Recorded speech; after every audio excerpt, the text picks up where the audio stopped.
هو فيها في جميع أنحاء الولايات المتحدة. شو رأيك؟ يعني هم شغالين ويؤمنوا. هل قتلت فلسطين اليوم؟ سؤال مهم يجب أن تسأل نفسك.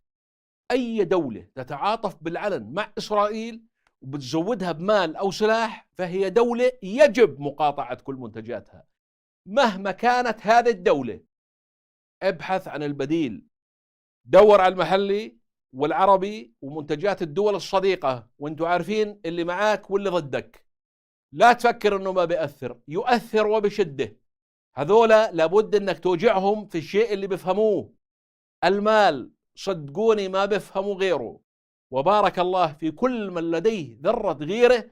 وعلى قولة المثل يلعن شارب اللي ما يغار. النصر لغزة، وعاشت فلسطين حرة عربية أبية. وشارك الفيلم حتى يصل لكل عربي حر. ويعطيكم العافية.